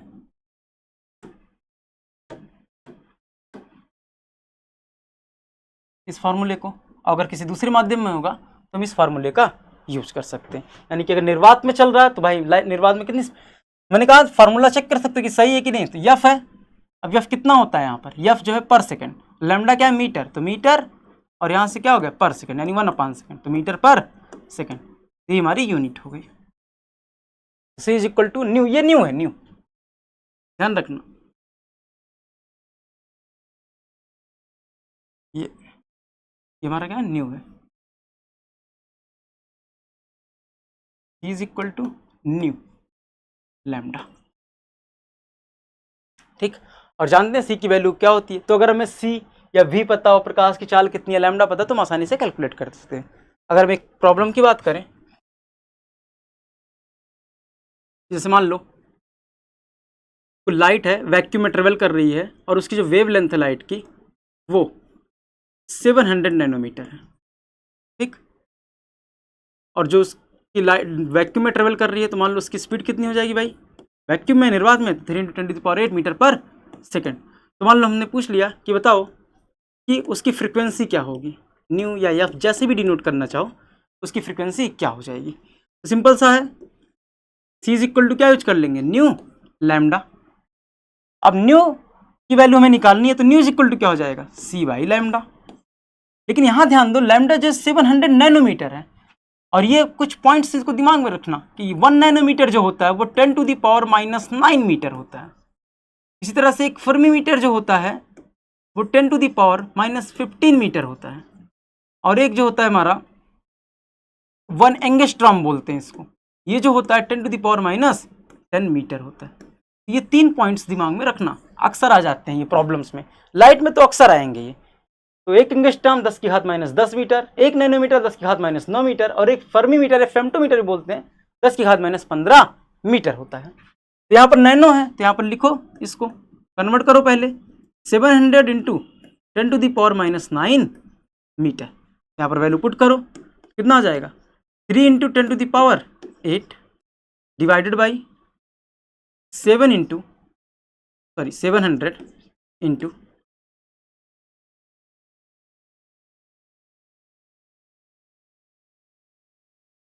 10⁻⁹ तो न्यू इज इक्वल टू क्या आ जाएगा हमारा, 3 × 10⁸ डिवाइडेड बाई 7 × 10⁻, कितना हो जाएगा, -7। इस 7 को हम ऊपर लेकर चले जाते हैं, यहाँ से न्यू क्या आ जाएगा, 3/7 × 8 और +7 15 हो जाएगा, 10⁻15। न्यू इज इक्वल टू कितना आ जाएगा, अगर हम इसको डिवाइड करेंगे कितना हो जाएगा, लगभग 4.2 × 10⁻14 हर्ट्ज के आसपास आएगा फ्रीक्वेंसी। कैलकुलेट कर लेना कितनी फ्रीक्वेंसी आएगी। अरे यहाँ से डिवाइड करोगे 7 चौक 28 हो जाएगा हमारा, और फिर यहाँ से 2 बचेगा, 7 दूनी 14, लगभग कुछ और आएगा, बस हम 2 तक चलते तो 4.2 × 10⁻14 हट जाता है। अब यहां पर हम बात करते हैं जो तरंगदैर्ध्य होती है लाइट के केस में, लाइट, और कौन सी लाइट, विजिबल लाइट होती है जो हमारी, यानी कि ऐसी प्रकाश जो दृश्य प्रकाश होती है, ऐसी प्रकाश, दृश्य प्रकाश, यानी कि ऐसी प्रकाश जो हमें दिखाई देती है, जो हम देख सकते हैं। बहुत सारे ऐसे प्रकाश होते हैं जो हम देख नहीं सकते, इसको हम परावैंगनी किरणें जैसे बोल सकते हैं, या अवरक्त किरणें बोल सकते हैं, या एक्सरेज बोल सकते हैं। ये सभी प्रकाश हमें दिखते ही नहीं है, यानी कि ये लाइट के जो फॉर्म होते हैं ये हमें दिखते ही नहीं है। या कह सकते हैं ऐसे इलेक्ट्रोमैग्नेटिक, यानी कि ऐसी विद्युत चुंबकीय तरंगें जो हमें नहीं दिखती हैं। हमें कौन सी विद्युत चुंबकीय तरंगें दिखती है, कितने तक, तो वो जो विद्युत चुंबकीय तरंगें होती हैं उनका जो वेवलेंथ होता है वो कितना होता है, वो होता है 400 नैनोमीटर से 700 नैनोमीटर के लगभग। थोड़ा बहुत इधर ज़्यादा है कम हो सकता है, लेकिन लगभग यही रेंज है, 400 नैनोमीटर से 700 नैनोमीटर। तो अगर प्रकाश जो है, इसी को बोलते हैं हम लोग विजिबल लाइट, यानी कि दृश्य प्रकाश। तो अगर किसी भी प्रकाश की तरंगदैर्ध्य 400 से 700 नैनोमीटर के बीच है तो वही प्रकाश हमें दिखेगा, अन्यथा प्रकाश हमें दिखेगा नहीं। तो आई थिंक इतना क्लियर है सबको। यहाँ पर हमने, अगर मैं एक बार समराइज कर दूं, हमने क्या क्या पढ़ लिया। हमने लाइट्स के बारे में पढ़ना कि लाइट क्या होते हैं, तरंग हैं, कण हैं, और यहाँ पर हमने पढ़ा कि तरंग हैं तो क्या होता है, तरंग डिस्टर्बेंस होता है जो एनर्जी को कैरी करता है। माइकलसन मोरले ने बताया कितना स्पीड होता है, और कोई दूसरा माध्यम नहीं, यानी कि ईथर नहीं हो सकता, ऐसा कोई माध्यम एग्जिस्ट नहीं करता। फिर यहाँ पर हमने बताया कि लाइट, मैक्सवेल ने बताया लाइट जो है इलेक्ट्रोमैग्नेटिक वेव है, यानी वैद्युत चुंबकीय तरंगें हैं जो कैसे चलती हैं, इलेक्ट्रिक फील्ड एक डायरेक्शन में, मैग्नेटिक फील्ड डायरेक्शन में, और ये लाइट इस तरह से बढ़ती रहती है।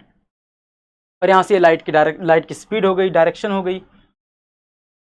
फिर हमने पढ़ा कि आइंस्टाइन और प्लैंक ने बताया कि लाइट जो पार्टिकल से बने हैं और जिनको फोटोन या क्वांटा कहते हैं, छोटे छोटे एनर्जी के किससे बने, पैकेट से बने मिलते हैं, जिनको क्या कहते हैं, फोटोन या क्वांटा कहते हैं। अब यहाँ पर लाइट की डुअल नेचर्स हो गई, यानी लाइट जो है वेव भी है और पार्टिकल्स भी हैं। तो लाइट अपने कोई भी नेचर, जैसा भी एक्सपेरिमेंट रहता है उसके अकॉर्डिंग हम कर सकते हैं। तो लाइट के बारे में हमने 5 प्रॉपर्टीज बता दी, सॉरी लगभग 6 प्रॉपर्टीज हैं, इनको देख लेना। और यहाँ पर हमने कुछ वेव के बारे में एक जनरल डिफिनेशन बता दी कि क्या होती है। जब वेव पढ़ोगे तो वहां पर भी इन सब चीजों को पढ़ोगे, ठीक। और हमने एक बता दिया कि स्पीड क्या है, तो हमने एक प्रॉब्लम्स भी दे दिया कि कैसे यहाँ पर हम इसको कर सकते हैं, ठीक। तो ये हमारा हो गया। अब नेक्स्ट हम टॉपिक पर आए, तो जो हमारा अगला टॉपिक है ब्रांच, यानी कि जो ऑप्टिक्स है उसमें हम, यानी जो प्रकाशिकी है हमारा, उसको हम 3 ब्रांचेज में डिवाइड करते हैं। अब बहुत ध्यान से इसको समझना, क्योंकि यहाँ से अब हमारे, अब तक तो बेसिक पॉइंट्स चल रहे थे कि लाइट क्या है, उनकी डिफिनीशंस क्या हैं, इन सब के बारे में। अब हम यहाँ लाइट को कुछ पार्ट्स में डिवाइड कर रहे हैं। तो जैसे लाइट का हमारा जो पहला पार्ट है उसको हम बोलते हैं ज्योमेट्रिकल ऑप्टिक्स, ज्योमेट्रिकल ऑप्टिक्स, ठीक। और ज्योमेट्रिकल ऑप्टिक्स को हम क्या बोलते हैं, ज्यामितीय प्रकाश की, ज्यामितीय प्रकाश की, ठीक। उसके बाद दूसरा पॉइंट हमारा क्या है, दूसरा पॉइंट हमारा है फिजिकल ऑप्टिक्स। अब इनमें क्या डिफरेंस है, क्या नहीं, इनके बारे में हम पढ़ेंगे कि आखिर क्या है क्या नहीं। और ये सारे टॉपिक्स हमें पढ़ने हैं, ज्योमेट्रिकल ऑप्टिक्स से फिजिकल ऑप्टिक्स होते क्या है, इनके बारे में पहले हम जानेंगे, और इसके अंदर में हम क्या क्या चीजें पढ़ेंगे इसके बारे में डिस्कस करेंगे। और इन सबसे भी प्रॉब्लम्स आए हैं कि क्वेश्चन आता है कि ज्योमेट्रिकल ऑप्टिक्स के लिए क्या शर्त होगी, तो ऑप्शंस दे देंगे और उसमें पूछेंगे कि बताओ जो हमारी ज्यामितीय प्रकाश की है उनमें से निम्नलिखित में से कौन से शर्तें हैं, ठीक। तो फिजिकल ऑप्टिक्स क्या होती है, हमारी भौतिकी, इसको हिंदी में बोलते हैं भौतिकी प्रकाश की, या भौतिक प्रकाश की कह सकते हो, सिंपल सा, ठीक। और जो हमारा थर्ड है वो हमारा है third quantum optics, quantum optics, इसको हम वही बोलते हैं, सिंपल सा क्वांटम ही बोलते हैं। क्वांटम को इंग्लिश में, हिंदी में भी सेम नाम दिया जाता है, तो इसको क्या बोलते हैं, क्वांटम ऑप्टिक्स, यानी प्रकाश की, सॉरी क्वांटम प्रकाश की।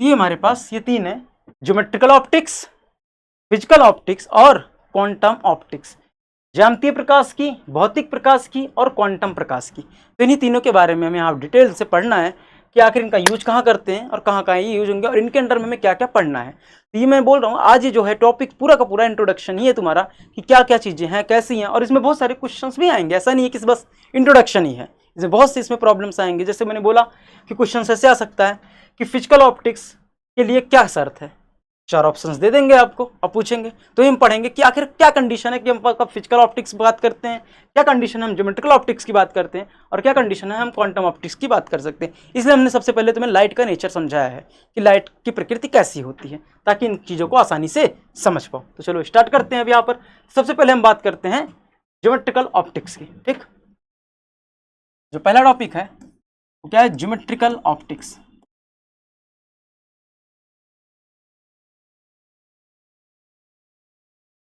ज्यामितीय प्रकाश की।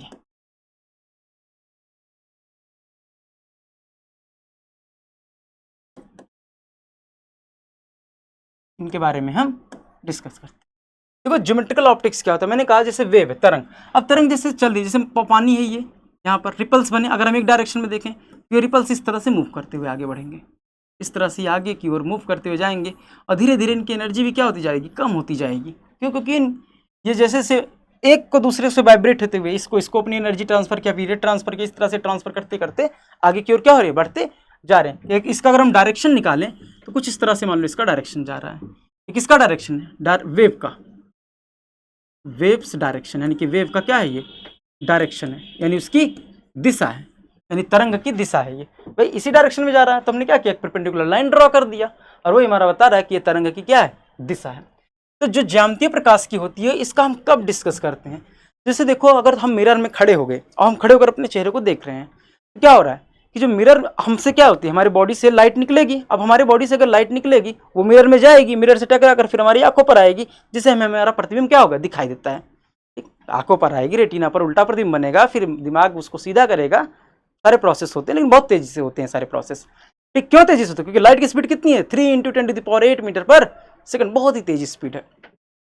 तो अगर हम बात करते हैं ज्यामितीय प्रकाश की, तो अगर जो वस्तु का आकार है या जहां पर हम लाइट डाल रहे हैं, ठीक, वो जो है, जैसे मैंने कहा कि मान लो कोई व्यक्ति है, सपोज कर लो जैसे ये कोई व्यक्ति है, ठीक, और इसके सामने क्या है, एक मिरर है। अभी मिरर में अपना चेहरा देख रहा था। देखो व्यक्ति की जो साइज है, सपोज कर लो ये जो व्यक्ति है, ये मान लो 5 फुट 6 इंच का कोई है, एक एग्जाम्पल में दे रहा हूँ, कोई व्यक्ति है 5 फुट 6 इंच का है।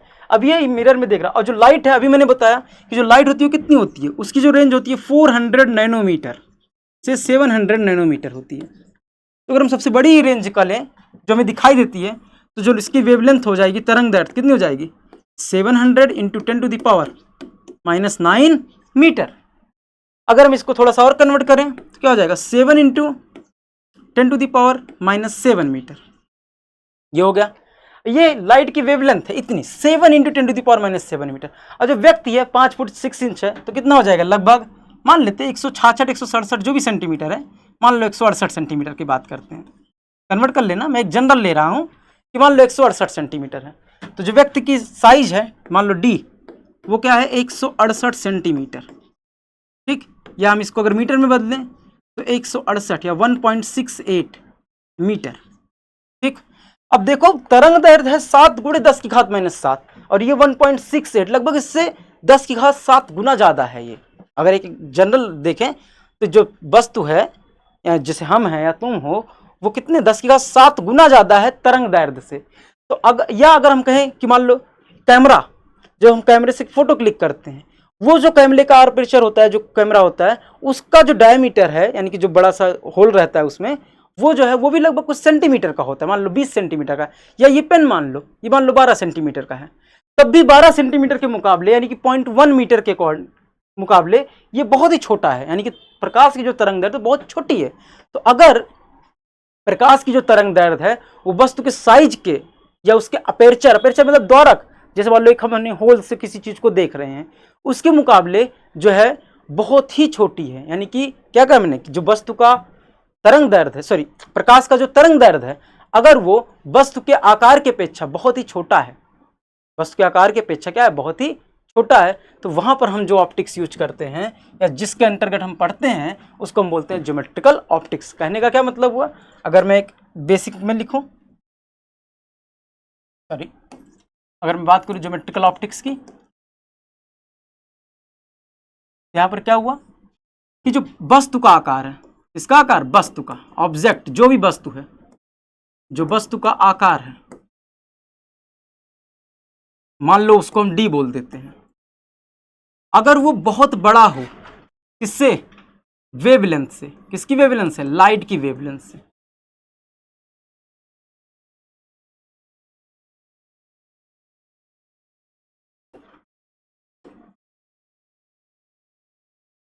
वेवलेंथ किससे, लैम्डा से। तो अगर जो डी है वो बड़ा हो किससे, लैम्डा से, या कह सकते हैं कि लैम्डा जो है छोटा है किससे, डी से। दोनों कंडीशन बात है भाई, या तो साइज बड़ी हो लैम्डा छोटा, बात एक ही पड़ेगी। तो अगर जो वस्तु का आकार है वो तरंग दैर्ध्य से बड़ा हो, या जो तरंग दैर्ध्य है हमारी लैम्डा वो वस्तु से बहुत छोटी हो, तो उसमें हम क्या करते हैं, हम कौन सा ऑप्टिक्स यूज करते हैं, ज्योमेट्रिकल ऑप्टिक्स। तो ये ज्योमेट्रिकल ऑप्टिक्स के लिए कंडीशन हुई। अगर हम थोड़ा सा डिवाइड कर दें तो जैसे अगर मैं क्वेश्चंस की बात करूं, क्वेश्चन जो आया था कि कंडीशन फॉर ज्योमेट्रिकल ऑप्टिक्स, ठीक, क्या कंडीशंस थे, तो इसमें 4 ऑप्शंस थे। क्या था, lambda upon d less than 1, दूसरा ऑप्शन था lambda upon d greater than 1, तीसरा ऑप्शन था lambda upon d equal to 1, और चौथा ऑप्शन था नन। हमारे पास 4 ऑप्शन है कि कंडीशन है कि ज्योमेट्रिकल ऑप्टिक्स के लिए क्या कंडीशन हो सकता है। तो 4 कंडीशंस थे कि lambda upon d less than 1, lambda upon d equal to 1, lambda upon d greater than 1, और यहां से नन। कौन सा कंडीशन यहाँ पर सही होगा, ठीक, कंडीशन यहाँ पर कौन सा सही होगा बताओ। तो अगर हम देखें तो जो मैंने क्या बोला कि जो वस्तु का जो साइज है वो लैम्डा से बड़ा होना चाहिए, या कह सकते हैं कि जो तरंगदैर्ध्य प्रकाश की वो वस्तु के साइज की अपेक्षा क्या होनी चाहिए, छोटी होनी चाहिए। तो अगर हम इसको डिवाइड कर दें तो यहां से बताओ क्या आ जाएगा, lambda upon d less than 1 आएगा। तो बताओ इसमें से कौन सा ऑप्शन सही रहेगा, lambda upon d less than 1, पहला ऑप्शन इसमें क्या है, सही है। तो यही हमारी होगी ज्योमेट्रिकल ऑप्टिक्स की शर्त, कि उसके लिए क्या शर्त है कि वस्तु का जो आकार है वो तरंगदैर्ध्य से बड़ा होना चाहिए, या हम कह सकते हैं जो तरंगदैर्ध्य है प्रकाश की वो वस्तु के आकार की अपेक्षा छोटी, बहुत छोटी होनी चाहिए। तब वहां पर जो हम ऑप्टिक्स यूज करते हैं वो क्या होता है, ज्योमेट्रिकल ऑप्टिक्स होता है। और यहां पर मैंने कहा कि जो तरंगे चलती है वो कैसे चलती हैं, कुछ इस तरह से, ऐसे तरंगे मान लो चल रही हैं, ठीक, या सीधा भी प्लेन वेव भी हो सकता है तरंगे। आगे पढ़ोगे कि ऐसे तरंगे क्यों हैं, तो क्या करो, इस पर एक लंब डाल दो, ठीक, या इस पर भी एक लंब डाल दो, कोई भी डायरेक्शन। तो ये क्या, इसको हम बोलते हैं रे डायरेक्शन ऑफ लाइट। क्या बोलते हैं इसको, डायरेक्शन ऑफ लाइट, यानी प्रकाश की दिशा, प्रकाश की दिशा। तो जो प्रकाश की दिशा होती है उसी को हम नाम देते हैं रे, किरण।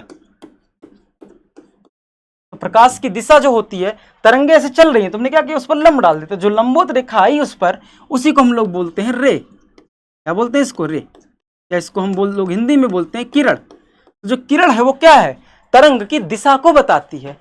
तो ज्योमेट्रिकल ऑप्टिक्स में चूंकि हमने कहा कि तरंगे जो हैं इनका अगर वेवलेंथ है तो वहां पर हम तरंग यानी कि किरण को लेते हैं। तो क्या लेते हैं, किरण। तो यानी कि यहाँ पर जो हम प्रकाश को लेंगे वो प्रकाश को एक तरह से क्या लेंगे, रे के फॉर्म में लेंगे। यानी कि जो हम यहाँ पर फिनोमेना पढ़ेंगे वहाँ पर हम रे यूज करेंगे, किरणें यूज करेंगे। जो भी फिनोमेना पढ़ेंगे वहाँ पर हम किरण वहाँ पर डालेंगे। और जब हम इन किरणों को यूज करते हैं, यानी कि जो इन रे को हम यूज करते हैं, इसीलिए इस ज्योमेट्रिकल ऑप्टिक्स का एक और नाम होता है जिसको हम लोग बोलते हैं रे ऑप्टिक्स, या इसी को हम लोग बोलते हैं किरण प्रकाश की।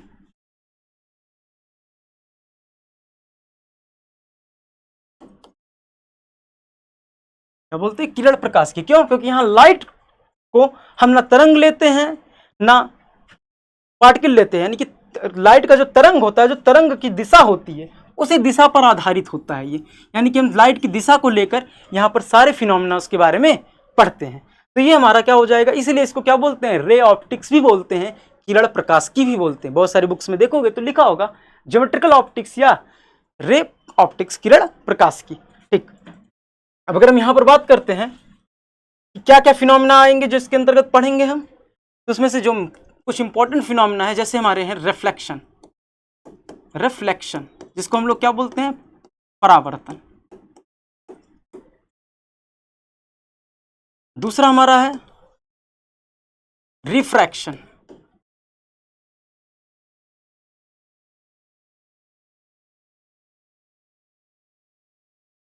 क्या दूसरा हमारा है रिफ्रैक्शन है, रिफ्रैक्शन जिसको हम क्या बोलते हैं, अपवर्तन।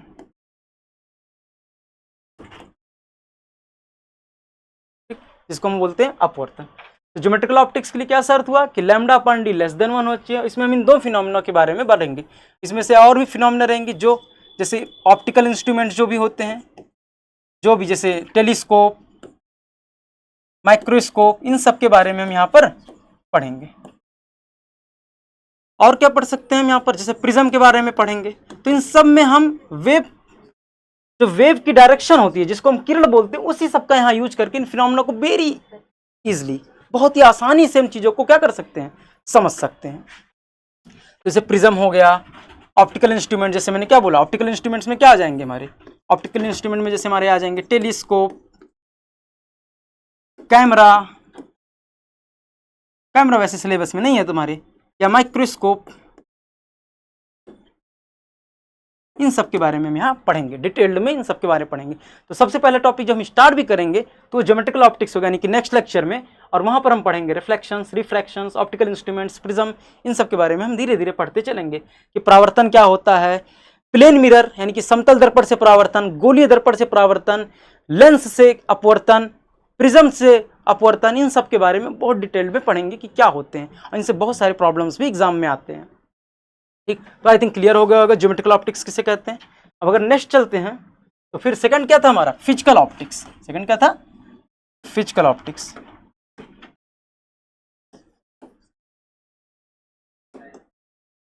फिजिकल ऑप्टिक्स जिसको हमने क्या बोले थे, भौतिक प्रकाश की, भौतिक प्रकाश की, प्रकाश की। ठीक, तो यहां पर क्या होता है, यहां पर भी सिंपल सा है कि जो वस्तु का आकार है, यानी कि जो डी है, इसका आकार, वस्तु का आकार, वस्तु का आकार जो डी है वो जो होगा कंप्रेबल होगा, इसको हम बोलते हैं कंप्रेबल, तुलनात्मक होगा, ना बहुत ज्यादा छोटा ना बहुत ज्यादा बड़ा, ना बहुत ज्यादा छोटा ना ही बहुत ज्यादा बड़ा, कंप्रेबल होगा यानी तुलनात्मक होगा। जैसे कह सकते हो 10 गुना का अंतर है, 100 गुने का आसपास अंतर है, तो मान सकते हैं हाँ वो कंप्रेबल है। ठीक, तो जो वस्तु का आकार है, तो लाइट की जो वेवलेंथ है, जो लाइट की वेवलेंथ है उसकी क्या है, कंप्रेबल है। ठीक, यानी कि सिंपल में कहें कि लैम्डा जो है कंप्रेबल है डी के, या इसको हम लिख सकते हैं कि लैम्डा जो है अपॉन डी जो है कंप्रेबल है 1 के। ठीक, तो फिजिकल ऑप्टिक्स में, या कभी कभी ऐसा भी हो सकता है कि अगर जो हमारा लैम्डा है वो क्या है, एक मिनट, जो हमारा लैम्डा है वो ग्रेटर देन डी है, ये भी सही हो सकता है, लेकिन ये बहुत ही रेयर होता है ये कि लैम्डा जो हमारा डी से बड़ा है, यानी कि वेवलेंथ जो हमारा है डी के अपेक्षा बड़ा है। जैसे वहां पर क्या था, वेवलेंथ डी के अपेक्षा छोटा था, यहाँ पर लैम्डा जो है डी के अपेक्षा, तो अगर कभी ऑप्शन में लैम्डा अपॉन डी ऐसा आ जाए, lambda upon d greater than 1, तो फिजिकल ऑप्टिक्स में ही जाएगा, ये किस में जाएगा, भौतिकी में। तो कंप्रेबल भी हो सकता है या लैम्डा बड़ा भी, लेकिन हाँ डी बहुत बड़ा ना हो। जैसे मैंने बोला, जैसे हम लोग हैं, हम लोग अपना चेहरा देखना चाह रहे हैं कुछ भी, अब ये कैसे होगा, अगर एग्जाम्पल को मैं बात करें, जैसे एक पेपर ले लो और पेपर में जैसे वो होती है ना सुई, सुई से एक बहुत हल्का सा होल कर दो। ठीक, अब वहां से जो प्रकाश जाएगा, तो अगर वो होल करोगे तो बहुत ही मिलीमीटर या कह सकते हो माइक्रोमीटर का होल कर दो, इतना। जैसे हमारा अपना बाल ले लो, बाल की जो लेंथ होती है लगभग मिलीमीटर में होती है, पॉइंट समथिंग मिलीमीटर वो, या माइक्रोमीटर। मान लो हमने एक होल कर दिया, एक छोटा सा होल कर दिया, और जो होल है उसका जो अपेरचर है, उसका डायमीटर है, वो मान लो 2 माइक्रोमीटर है। कितना है, 2 माइक्रोमीटर, लगभग 2 × 10 की घात माइनस कितना, 6 मीटर। और जो वेवलेंथ है, अगर मैंने कहा जैसे मैंने लिया था 7 × 10 की घात कितना था, -7 मीटर। तो ध्यान से देखो इसमें और इसमें, बहुत ज़्यादा डिफरेंस नहीं है, लगभग 10 गुने का कह सकते हो डिफरेंस है, लगभग के आसपास, ठीक, उससे कम ही है। तो यह जो होल है, कह सकते हो जो ऑब्जेक्ट की जो साइज है वो जो है वेवलेंथ के क्या है, कंपेरेबल है। तो कंपेरेबल का ये मतलब नहीं है बराबर, कंपेरेबल का मतलब है कि लगभग तुलनात्मक है, कुछ ही ज्यादा अंतर नहीं, थोड़ा सा ही अंतर है, 10 गुने या कह सकते हो 50 गुने का अंतर है। तो उस केस में हम क्या करेंगे कि वहां पर जो हम ऑप्टिक्स पढ़ेंगे वो कैसी ऑप्टिक्स होगी, फिजिकल। और वहां पर जो लाइट होगा, वहां पर लाइट के किस नेचर को हम लेकर उसको पढ़ेंगे, वेव नेचर को। किस नेचर को, वेव नेचर, मतलब प्रकाश के तरंग प्रकृति को लेकर हम उन घटनाओं का अध्ययन करेंगे। तरंग प्रकृति का अध्ययन कब होता है, जब प्रकाश की जो वेवलेंथ होती है वो वस्तु के आकार के कंपेरेबल होती है, तुलनात्मक होती है, ठीक। जैसे उसमें कौन कौन से फिनोमेना देखेंगे, अगर हम एक एग्जांपल्स की बात करें तो उसमें हम देखेंगे इंटरफेरेंस। दूसरा अगर हम देखें तो क्या उसका हम बात कर सकते हैं, डिफ्रैक्शंस की, ठीक। इंटरफेरेंस को हम क्या बोलते हैं हिंदी में, व्यतिकरण। क्या बोलते हैं, व्यतिकरण। डिफ्रैक्शंस को क्या बोलते हैं, विवर्तन, ठीक। तो ये फिनोमेना जो होंगे, इसमें लाइट की कौन से नेचर की यूज होगी, वेव नेचर की, ठीक। यहां पर लाइट का जो तरंग प्रकृति है उसके मदद से हम इंटरफेरेंस और डिफ्रैक्शन पढ़ेंगे, तो उनको आसानी से हम चीज़ों को समझ सकते हैं कि आखिर वो कैसे वहाँ पर काम कर रहे हैं, कैसे वो फिनोमेना हो रहा है, कैसे वो परिघटना हो रही है, इंटरफेरेंस क्या है, डिफ्रैक्शंस क्या है, इनके बारे में हम आगे डिटेल में पढ़ेंगे। तो अभी हमने क्या देखा कि हमें क्या क्या था, यहाँ पर हमें रिफ्लेक्शंस, रिफ्रैक्शंस, ऑप्टिकल इंस्ट्रूमेंट्स, टेलीस्कोप और प्रिज्म, इनके बारे में पढ़ना रहेगा, किसमें, ज्योमेट्रिकल ऑप्टिक्स में या रे ऑप्टिक्स में। फिर इसमें हमें क्या पढ़ना रहेगा, फिजिकल में दो टॉपिक इंपॉर्टेंट है, इंटरफेरेंस और डिफ्रैक्शन। एक और पोलराइजेशन है जिसमें हम वेव और उन दोनों का यूज कर लेते हैं, लेकिन आगे बताएंगे उसको। तो पोलराइजेशन है, ध्रुवीयकरण जिसको बोलते हैं, इन सब टॉपिक्स को हम यहाँ पर पढ़ेंगे, ठीक। थर्ड आते हैं, थर्ड क्या है, last, quantum optics. Quantum optics, अब इस क्वांटम ऑप्टिक्स में हम क्या बात करने वाले हैं, ये भी मैं बता रहा हूं, मैं बोल रहा हूं कि ये बेसिक्स हैं, लेकिन इसमें भी कुछ प्रॉब्लम्स बनते हैं। जैसे तुमसे अगर कॉन्सेप्ट क्लियर नहीं है, जैसे मैंने कहा कि क्वेश्चन पूछ सकते हैं ज्योमेट्रिकल ऑप्टिक्स की शर्त क्या है। अभी 4 ऑप्शन में बहुत ही बेसिक कंडीशन है, लेकिन अगर तुम इसको नहीं समझे रहोगे कॉन्सेप्ट को तो क्लियर नहीं हो पाओगे। क्वेश्चन पूछ सकते हैं ज्योमेट्रिकल ऑप्टिक्स जो है किन कहाँ ये लागू होता है। अभी हम कुछ क्वेश्चन देते हैं, ये लास्ट टॉपिक पढ़ा लें, फिर हम 2-4 क्वेश्चन में देते हैं, देखते हैं कि तुम लोग कितना समझे हो इन कॉन्सेप्ट्स को। हम पहले देखते हैं क्वांटम ऑप्टिक्स पर। तो क्वांटम ऑप्टिक्स क्या है, यहां पर जो है लाइट के किस नेचर की यूज होती है, पार्टिकल नेचर की, जो आइंस्टाइन और प्लैंक की मदद से पता चला था, पार्टिकल्स नेचर की, ठीक।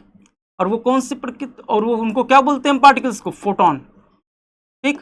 और उनकी एनर्जी क्या होती है, उनकी एनर्जी जो होती है E बराबर hc/λ या h न्यू होती है। जैसे अभी हमने पढ़ा था ना, C is equal to nu lambda, तो न्यू इज इक्वल टू क्या हो जाएगा, C/λ।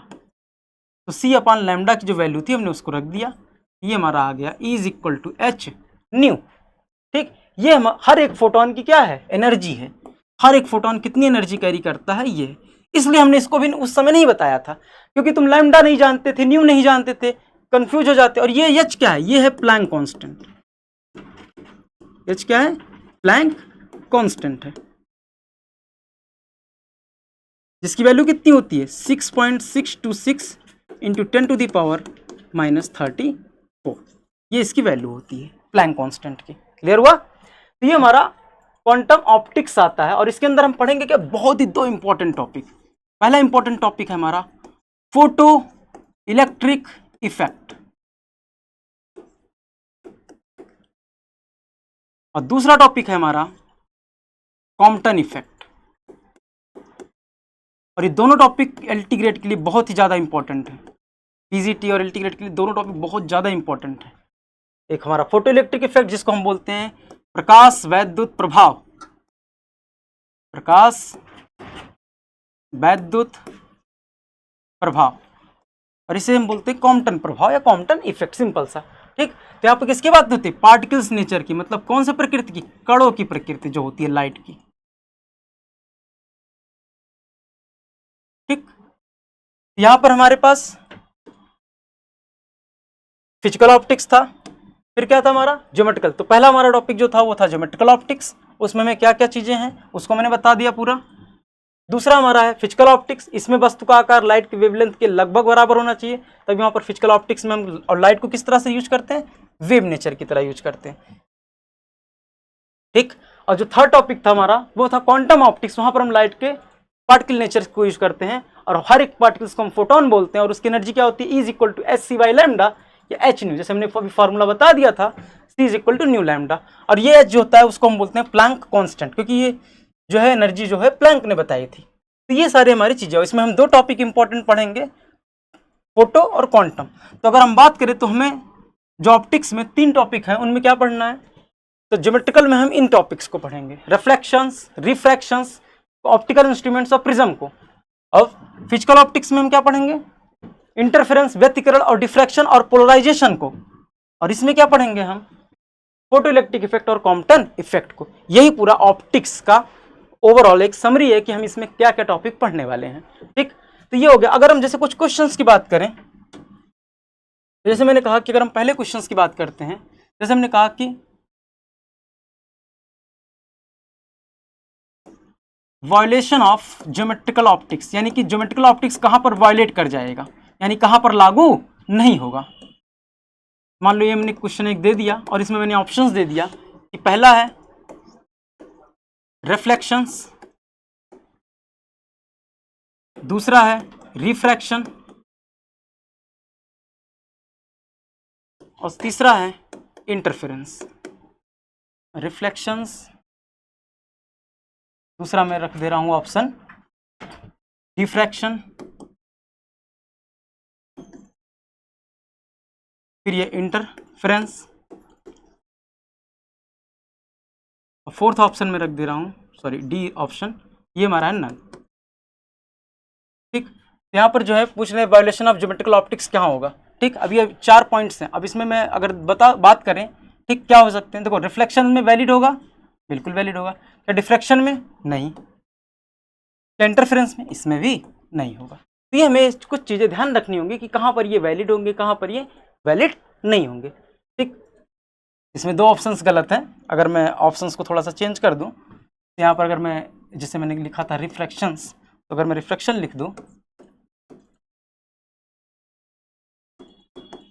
तो बस, तो यहाँ भी सही है, यहाँ भी सही है, यानी ज्योमेट्रिकल ऑप्टिक्स को हम दोनों में यूज कर सकते हैं, लेकिन हम इंटरफेरेंस में यूज नहीं कर सकते। लेकिन ये भी ध्यान रखना, ऐसा भी नहीं कि नहीं यहाँ पर नहीं यूज कर सकते। ठीक, जैसे अब हम कुछ क्वेश्चंस लेते हैं और उनके बारे में बात करते हैं, थोड़ा सा और अच्छा क्वेश्चन लेते हैं तो और अच्छे से तुम्हें क्लियर हो जाएगा कि क्या क्या चीज़ें हैं। ठीक, चलो एक दो क्वेश्चन करते हैं, उसके बाद क्लास को एंड कर देते हैं। तो 1 मिनट को मैं कुछ क्वेश्चन यहाँ नोट कर देता हूँ तुम्हारे लिए।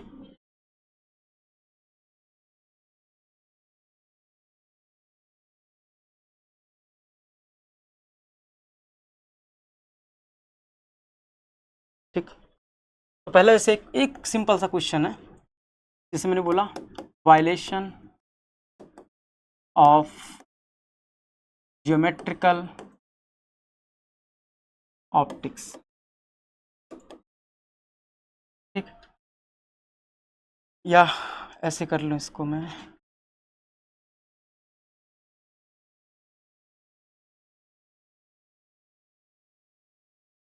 बस कीजिए भैया, बंद कर दीजिए।